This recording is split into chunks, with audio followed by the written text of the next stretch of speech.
Vi intervjuade Jeanne West i september 2014. Hon berättade då bland annat om healingforskning på Karolinska institutet, som hon och ett antal healers medverkat i under 3 år. Och hur sedan de lyckade resultaten försvann och det blev tyst om denna forskning. Jeanne berättar om hyllmetrar med pärmar med forskningsresultat som försvann.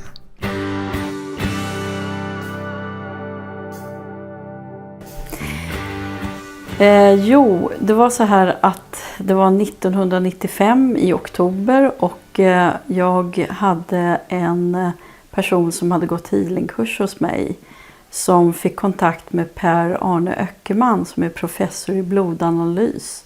Och det var så att han var intresserad av att göra någon test och försök med healing och se om det kunde ge någon skillnad i blodet på folk. Så då fick några stycken, 12 stycken komma och de fick göra ett blodprov dagen innan och sen fick de dagen efter en timmes healing och så dagen efter det tog man nya blodprov. Och då blev han nästan chockad för att det var väldigt, väldigt stora positiva förändringar som skulle ta honom med medicinering av vitaminer och mineraler 3-4 månader. Skillnaden blev så stor. Candida minskade, immunförsvaret förstärktes, fria radikaler minskade och så vidare.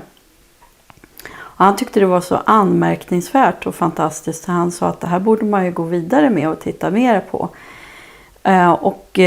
Sen så var det så att det blev även på det viset att vi gick då från honom och till Karolinska och mötte professor Kerstin Unes Moberg och det blev då december 95.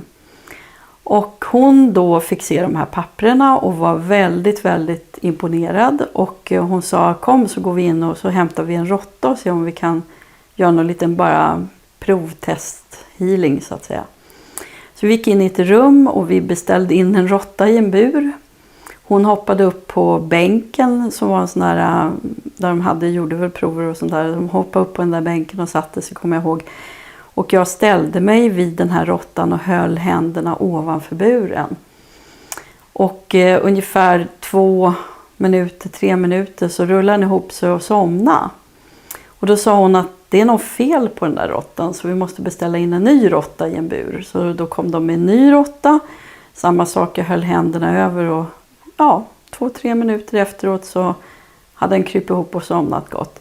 Och då sa hon, det här är ju imponerande. Så det här vill vi se vad det är för någonting. För hon höll på och forskade då om vad som händer med massage och vad som händer med olika saker. Nu rörde ju inte jag råttan men hon höll på med sånt för att se vad som händer och vad hjärnan fäller ut ett ämne som är intressant då.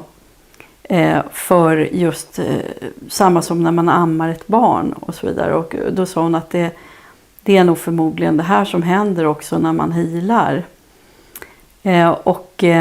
Så blev det att vi fick komma tillbaka och vi hade fler råttor i burarna och det blev fler och fler och olika sådär. Och det var ju alltid så att de sprang runt och sen la de sig och sov och sådär. Men sen hade de då beteendeforskning på de här råttorna. Så då efter att vi hade gjort den här healingen, det var inte bara jag utan det var andra också, men först var det bara jag i stort sett.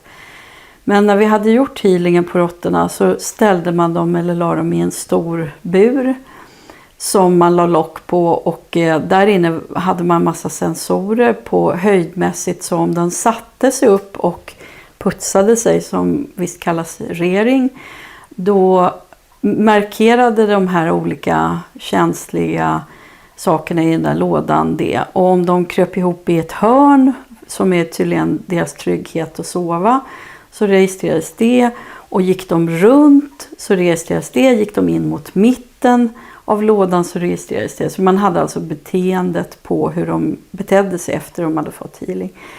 Och det var så anmärkningsvärt hur de rapporterna såg ut. För det blev i stort sett de hade ju då vanliga råttor som också gick och de betedde ju sig som vanligt och sen när man la den kurvan över våra råttor som var healade då så blev det så otroligt annorlunda.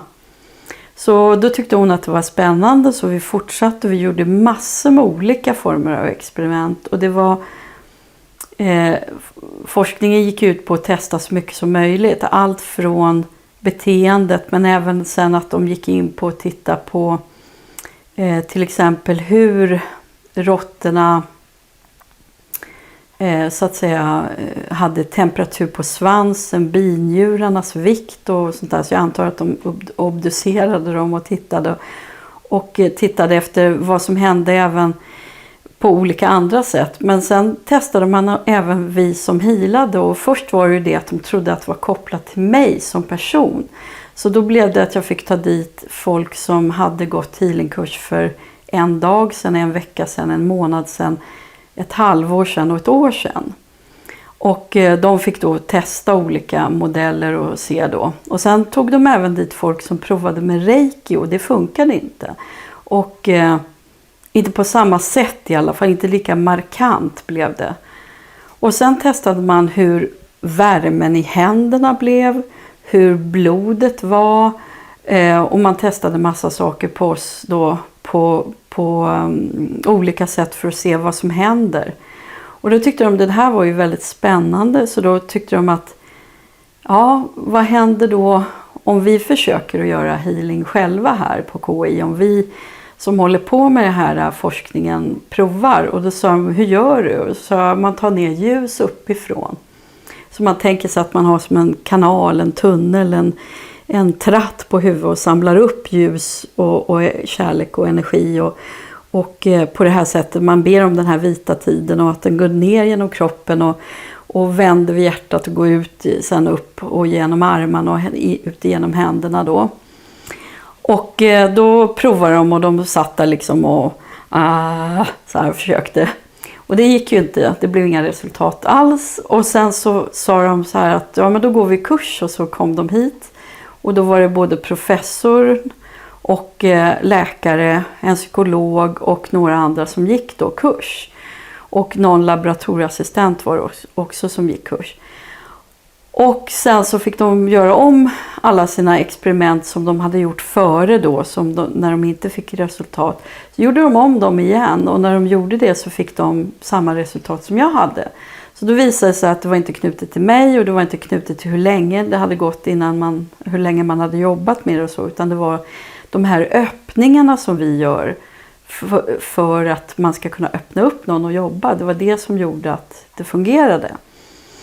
Så sen fortsatte ju det hela, och man var där och man hade fler och fler råttor och folk som blev lite rädda över saker och ting, där de tyckte att man kunde göra lite väldigt mycket märkliga saker med den här healingen. Så de var väl lite sådär oroliga för vad det kunde vara. För att bland annat så var ett experiment var att vi gjorde distanshealing. Det vill säga jag satt här hemma 4 mil från Karolinska och healade på råttor. Och då fick vi märka dem annorlunda än Karolinskas andra råttor. Bara för annars skulle alla bli påverkade på hela Karolinska. För man insåg nämligen att om man jobbade med råttor på nära håll och sen ställde den buren bredvid några andra råttor, så påverkades de positivt. Så då var de rädda att det skulle hända också om man jobbade på distans.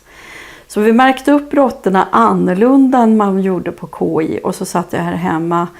Och när man gjorde de försöken så var det några som inte ville jobba med oss längre, för att de var oroliga för vad man kunde göra och hur man kunde påverka då. Och jag sa, det här är ju för kärleksfullt att hjälpa. Det är ju inte liksom att man gör någonting annat med det hela.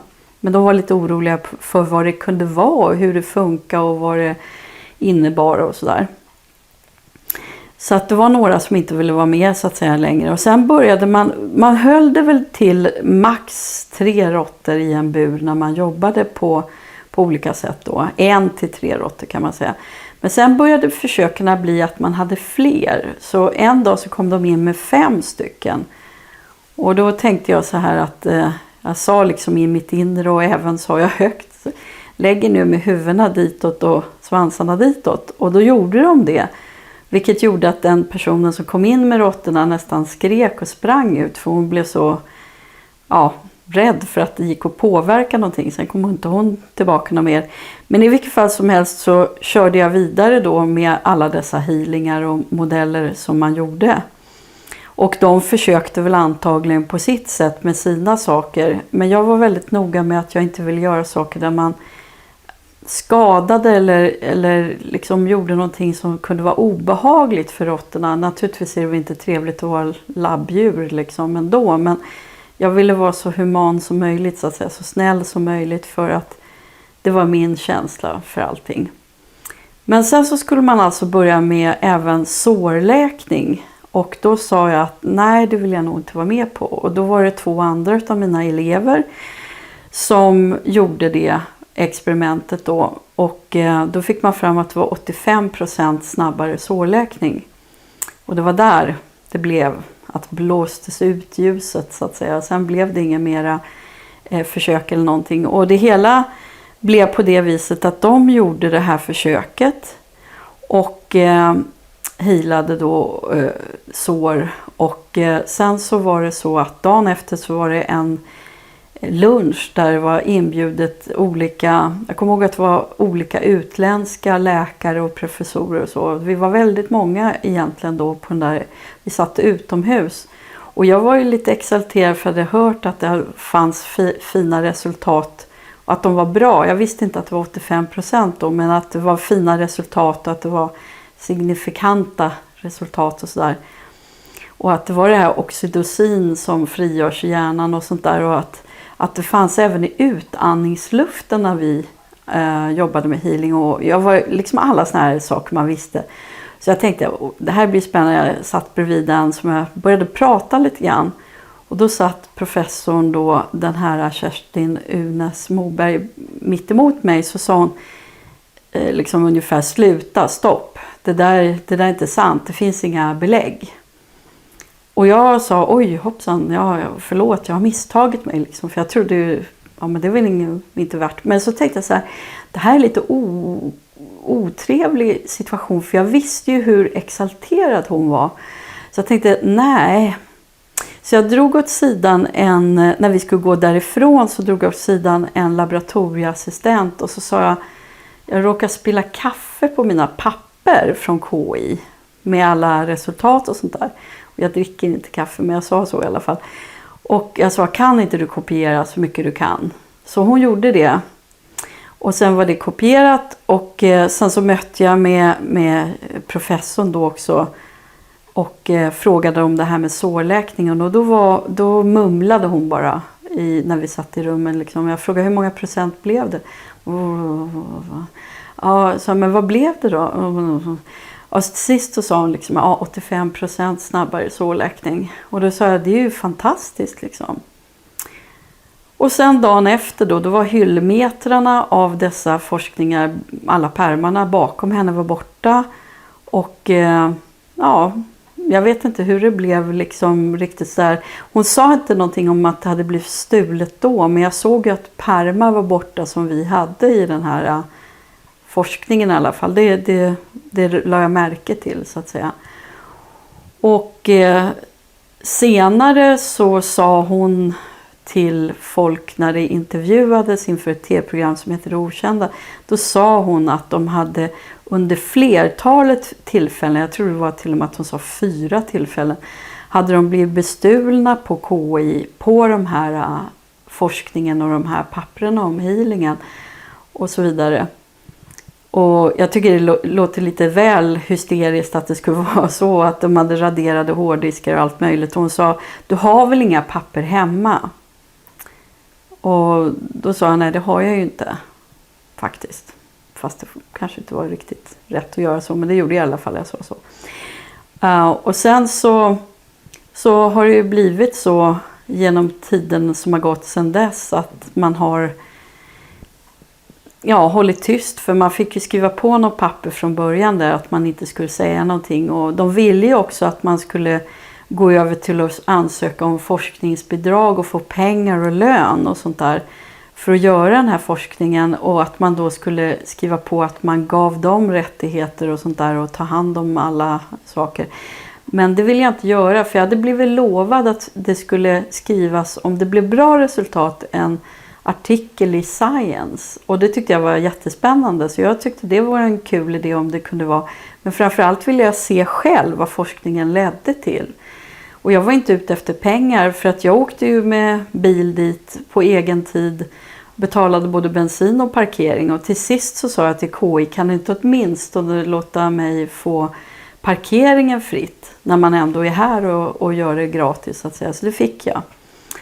Och KI betalade sen också mig när jag utbildade de här personerna i kursen, healingkursen, så utbildade jag och då betalade KI det. Så att de ville ju att folk skulle försöka det här, antar jag. Men sen när de såg hur effektivt det var, då var det stopp.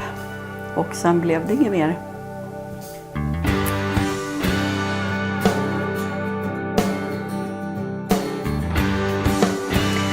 Alltså här är den pärmen där jag samlade sakerna från Karolinska och forskningen. Och i den här pärmen då så har jag även, när jag började med Per-Arne Öckerman, som var alltså den 5/10/1995. Och då gjorde mätningen av blodet innan vi hade healingen, som var dagen efter, och sen den sista dagen så var det återbesök den 7:e, där de fick så att säga ta blod igen och kolla på vad det blev för några resultat hos honom. Och då fick man fram att av 12 personer så var det alltså 8 personer som hade förbättrat immunförsvar av 12. Och candidan minskade hos samtliga. Men 5 av 12 hade betydligt bättre. Det fanns några som hade lite förhöjd nivå, men annars så var det bättre hos alla. Och sen var det fria radikaler som minskade hos 8 av 12. Och här är en av de första på Karolinska kurvorna man fick fram. Så det här måste ha varit efter det att vi var där och gjorde de här provhealingarna, så att säga. Så det här är rena delen som var med specifikt. Där man tog alltså, hade de i den här större lådan och tittade på aktiviteten hos dem. Och där kan man då alltså se att det blir, man har då rörelse och aktivitet. Och den minskar då på de här svarta punkterna som är de som är healade. Man ser då att framåt rörelse droppar ner och blir ingenting. Och det är att de stannar helt enkelt, de slutar. Rering, vilket är när de putsar sig, ökar. Det gör de alltid när de sover. Och sen är det då periferiaktiviteten som jag tror stod för att de la sig i hörnen och sov. Och då ser man att först har vi dem på ett sätt och sen lägger de sig och sover. Så kanske de vaknar och går lite och lägger sig och sover igen. Så att man har den här tydliga bilden utav hur de gjorde, så att säga. Och sen finns det ju i denna pärm hur mycket olika forskningsbitar som helst. Och då var det på det viset att de berättade, jag kan ingenting om forskning på det här viset, men de berättade om man hade en stjärna så var det då signifikant och fantastiskt bra. Vi hade ofta 1 eller 2, men vi hade också 3 stjärnor på de här olika. Och sen så står det en massa konstiga saker som jag inte begriper, för jag är inte forskare på det viset. Utan jag var ju bara där ändå. Men man har hur mycket papper som helst här med olika kurvor och sånt. Samt att man har alltså sånt som de gjorde också, vilket var att man mätte andra saker som hade med smärttrösklar. Då var inte jag med på de försöken, men att man mätte olika saker med temperatur på svansen och sånt där, och binjurarnas olika saker. Man tittade alltså på massa olika modeller och även på de som gick och var kvar i samma rum som de som fick healing. Och det var mycket att man tittade, alltså man kallade det att de gick med, fast de var inte healade, men de gick med i samma rum, så att säga. Och då fick man alltså veta att de som gick med i samma rum också mådde bra. De fick en lugnare, mjukare känsla och sakerna som hände med dem var att de alltså klart mådde bättre också. Men det var ju framförallt att man hittade att de mådde ju bättre allihopa så att säga utav denna healing. Sårläkning? Sårläkningen var ju den som var den markanta. Det var ju det som 85%. Nej, det har jag inte. För jag tror att det finns 2 personer som kanske har det. Och det var de som var med och gjorde sårläkningen. Jag fick aldrig papper. För när jag pratade med henne så ville hon inte ge ut det.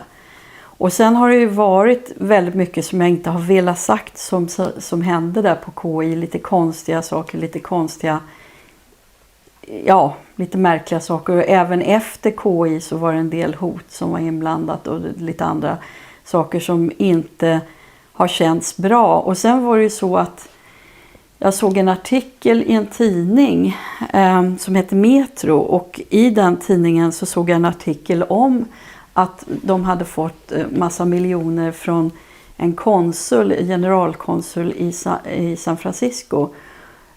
Och Osher hette den i efternamn då. Och då sa min pappa att när han tittade på den där och jag tittade på den där artikeln att det här är ju lögn liksom. För det stod att Karolinska hade aldrig forskat i alternativ medicin och då hade jag varit där ett antal år. Så då sa de att de hade aldrig gjort något och då ringde jag till redaktionen och pratade och då sa de att ja, en sån där sak som du kom med den här nyheten, den skulle vi ha haft innan vi tryckte den här artikeln. Och då sa jag, hur skulle jag kunna veta vad ni ska trycka? Det var ju omöjligt så att säga. Så de var väl inte direkt intresserade av att dra upp det där på något vis. Men då sa min pappa, nu hjälper jag dig och så sätter vi oss ner och skriver ett brev till generalkonsuln då, den här Barbro Osher. Då gjorde vi det och det var 2007. Men jag vågade aldrig skicka brevet eftersom jag hade varit utsatt för diverse hot från Karolinska. Så blev det liksom det att det gjorde jag aldrig. Jag hoppade över och skickade brevet så det låg här hemma oskickat men sparat för att jag tyckte ändå att det var så. Jag skulle vilja att det skulle vara att ärligheten och sanningen kommer fram om hur de beter sig. Så att det är väl det som jag känner är liksom viktigt på många sätt för mig. Jag är inte intresserad av att tjäna pengar och såna här kurser som är i vitishealing. Jag utbildar lärarna i världen för det. Men jag utbildar inte elever idag. Så att, jag menar, jag skulle inte tjäna på om det blev mera vitishealare eller något sånt. För att jag har ändå, det har alltid varit ett intresse för den här healingen och kommer alltid vara det. Och jag själv nu är mer intresserad av att jobba med andra saker som för mig är viktigare.